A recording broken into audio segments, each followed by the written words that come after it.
Привет! Сегодня поговорим о том, как заработать на своем сайте новичку и не только. Что нужно учесть в самом начале, сколько можно реально заработать и какова верхняя планка заработка на сайте. Меня зовут Андрей, это канал Storn, где мы говорим про различные аспекты блогинга. Поехали!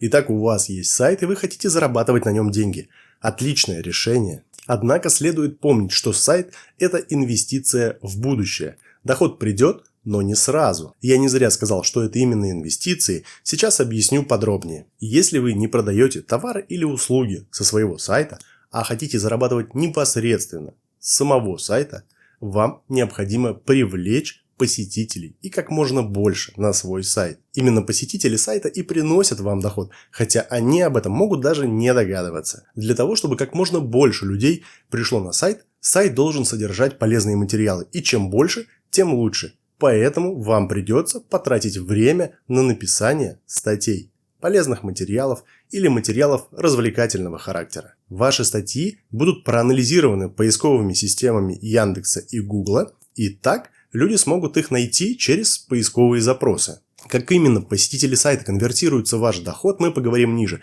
поэтому советую досмотреть это видео до конца, а лучше еще подписаться на канал, чтобы не пропустить новые выпуски. Итак, если вы делитесь полезной, интересной информацией, то люди будут приходить на ваш сайт и читать одну статью, вторую, третью. Их это заинтересует, и они будут проводить на сайте много времени. Поисковики отслеживают поведение людей на сайтах, смотрят, сколько времени человек провел на сайте, какие страницы он смотрел, переходил ли на другие статьи, писал ли комментарии, делился ли с друзьями ссылками на ваши материалы. И если все так и есть на самом деле, поисковик понимает, что ваш сайт действительно ценный для людей, и он будет чаще рекомендовать этот сайт другим людям через поисковую выдачу. А именно это нам и нужно. Именно так увеличивается количество посещений вашего сайта. Есть еще и другие способы, но о них поговорим как-нибудь в следующих видео. Почему сайт – это ваша инвестиция? Давайте я объясню на примере. Все знают про инвестирование в акции, облигации, какие-то ценные бумаги. Те вещи, которые приносят вам пассивный доход. С сайтом та же история. Вы вкладываетесь один раз, пишете статью или заказываете ее за деньги у копирайтера. Эта статья ложится к остальным статьям на вашем сайте, и ваш актив подрастает. Эта статья позволит новым людям прийти на ваш сайт и увеличить ваш доход. Если упрощенно и приближенно, то действительно заработок с сайта можно сравнить с заработком на фондовом рынке. Однако на фондовом рынке вы в любом случае должны вкладывать деньги, а вот с сайтом история гораздо интереснее. Можно вкладывать как деньги, так и свое время. Можно заказывать статьи у копирайтера, а можно писать их самостоятельно. Тогда новая статья будет вам стоить только вашего времени. И чем больше времени вы потратите на написание статей, тем проще, быстрее и качественнее вы будете их писать. Выглядит все очень просто и интересно, но как же реально на этом заработать?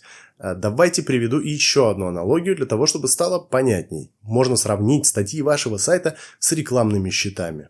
Каждая статья, как и рекламный щит, может приносить вам пассивный доход. И чем больше материалов, чем больше страниц на вашем сайте, тем больше у вас рекламных щитов. Однако рекламный щит в пустыне и рекламный щит на магистральном шоссе приносят разное количество дохода. Поэтому важно обращать внимание на качество ваших материалов, качество ваших страниц и в общем на качество вашего сайта. Чем качественнее ваши щиты, статьи, тем больше денег они принесут. Но давайте уже перейдем к конкретным способам заработка на сайте. Существует всего несколько основных способов.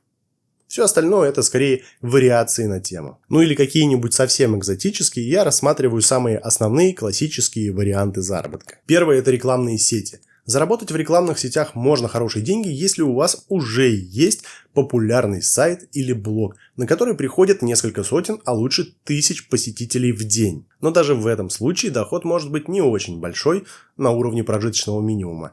Я говорю все примерно, потому что очень сильно все зависит от тематики вашего сайта и от стоимости размещаемой на нем рекламы. Для того, чтобы понять, сколько реально можно заработать денег, я сделал экспериментальный сайт, написал для него статьи и запустил свободное плавание. Сейчас на него приходит 3-4 посетителя в день, и в месяц он приносит примерно $1.18. Да, это копейки, скажете вы, но и статей там как кот наплакал. И в данный момент я не занимаюсь этим сайтом, но он продолжает приносить хоть и маленькие, но деньги. По крайней мере, себя он точно окупает. И тут главное понимать, чтобы выйти на стабильный, высокий доход, придется написать достаточно много статей.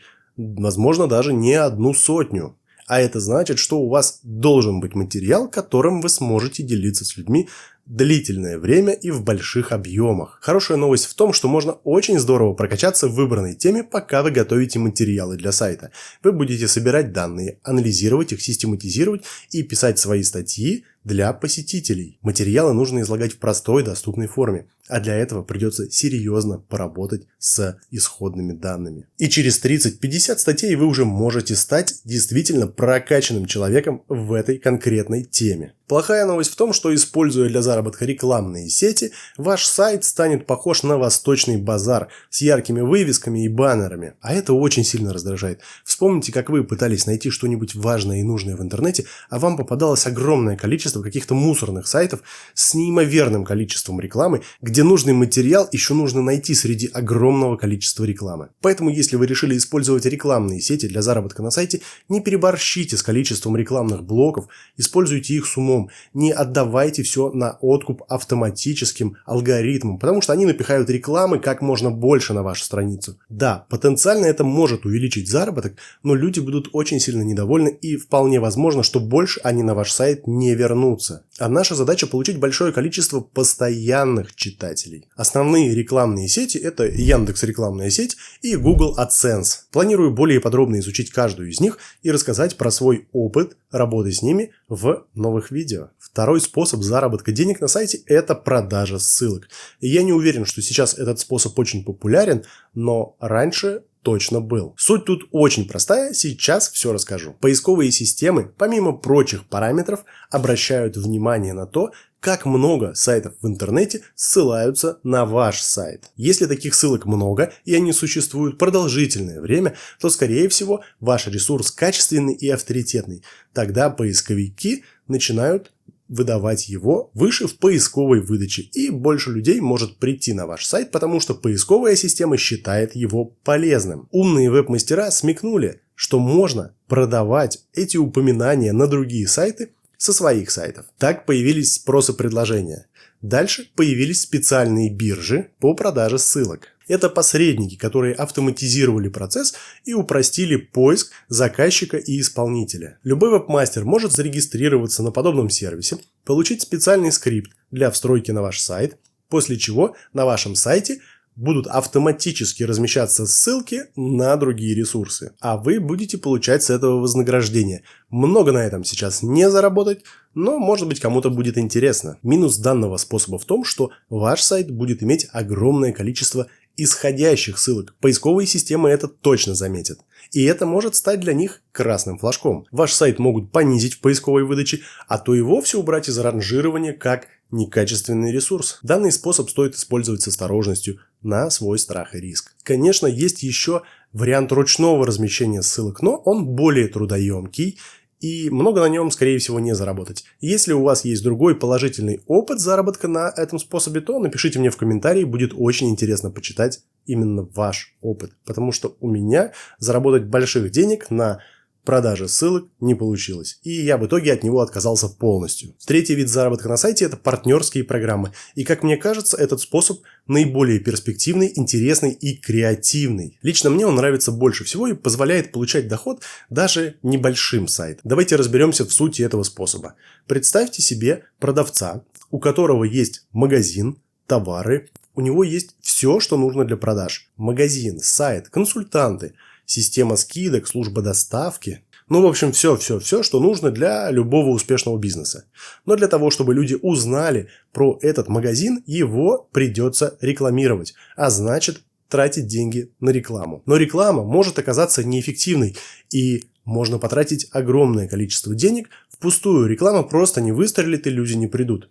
Тогда хитрые продавцы придумали очень интересный способ. Они нашли, как сделать рекламу максимально эффективной, и для этого нужно всего несколько условий. Эти условия очень простые и элементарные, давайте по ним просто пробежимся, они и так понятны каждому. Итак, каждый, кто приводит покупателя, получает свое агентское вознаграждение. Это небольшой процент, примерно 5, иногда может быть 10 от суммы, которую потратил покупатель в магазине. Вознаграждение может быть пропорционально объему покупки, а может быть фиксированным за каждого нового приведенного клиента. Если продажа не состоялась, то деньги не выплачиваются, независимо от ваших затрат и усилий, независимо от того, сколько времени вы потратили для того, чтобы притащить покупателя в магазин. Если нет продажи, нет и вознаграждения. Возможность рекламировать товар и получать вознаграждение есть практически у всех. Такой способ и называется партнерской программой. Вы рекламируете что-то и получаете свою небольшую комиссию, примерно 5%, если продажа состоялась. В этом случае выигрывают все. Покупатель получает ценные рекомендации и обзор на товар, который он хотел приобрести, а возможно и сравнительный обзор среди нескольких товаров одной категории. Он может оценить все плюсы и минусы и сделать правильное решение, правильный выбор в сторону приобретения того или иного товара. Продавцы в данном случае увеличивают объемы продаж. Ну а агент, конечно, получает свое комиссионное вознаграждение. Стоит отметить, что независимо от того, есть партнерская программа, нет партнерской программы, покупателя привел агент или покупатель пришел на сайт сам, для покупателя цена всегда фиксированная. Если товар стоит 100 рублей, то покупатель за него заплатит 100 рублей. Просто может быть вариант, когда всю прибыль с этих 100 рублей получит продавец, а если был еще агент или посредник, тогда продавец получает 95 рублей, а 5 рублей отходят именно к агенту как вознаграждение за приведенного покупателя. Но для покупателя цена всегда фиксированная. Но бывает так, что покупка через агента даже выгоднее, чем если вы просто придете в магазин и купите этот товар. Часто блогерам выдают промокоды, которые дают дополнительную скидку на товар. У этих промокодов две задачи. Первая – сделать товар более выгодным для приобретения, потому что по данному промокоду есть дополнительная скидка.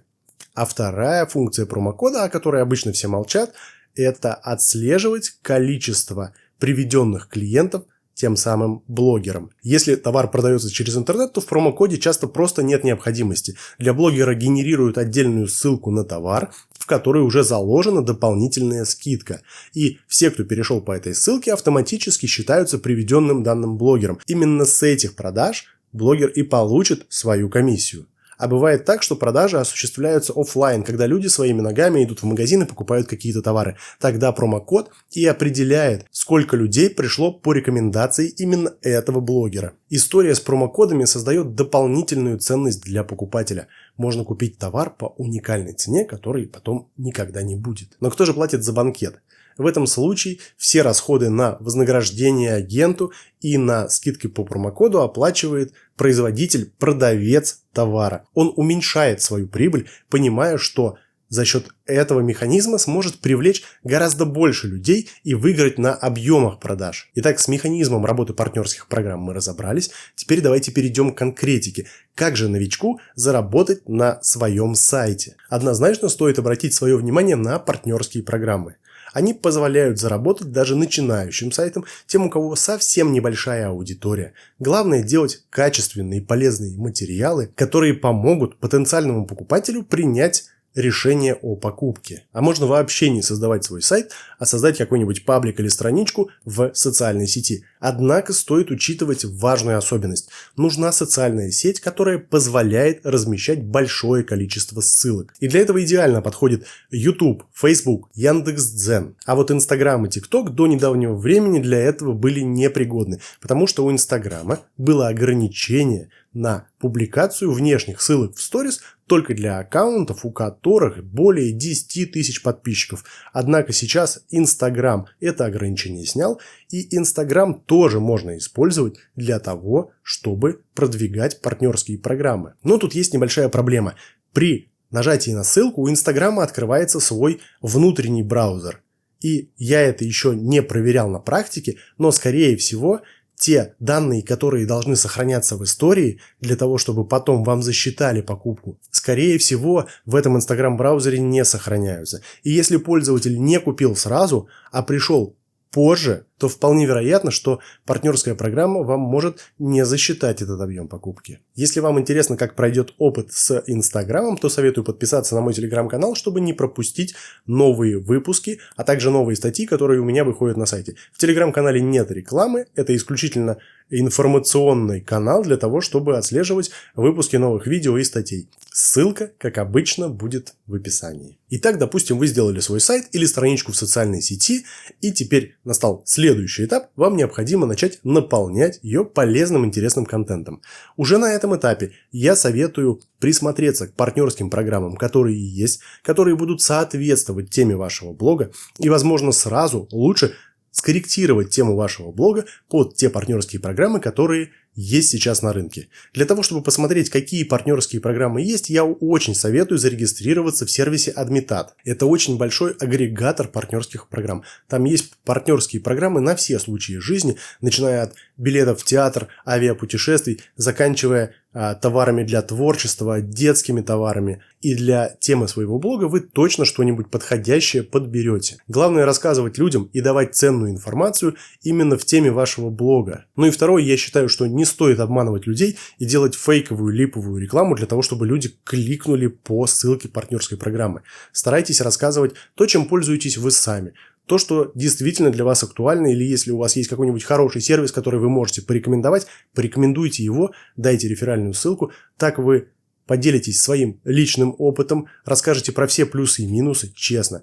Дадите людям полезную, качественную информацию, и они осознанно примут решение о покупке. А теперь просто для информации чуть-чуть статистики. На сайте Admitat, кстати, ссылка будет в описании, в личном кабинете публикуется общий заработок всех веб-мастеров на этой площадке за прошлый день. И, например, за 16 ноября общий доход составил почти 15 миллионов рублей. Заработок за 26 ноября более 22 миллионов рублей. Именно столько заработали все веб-мастера на площадке за одни сутки.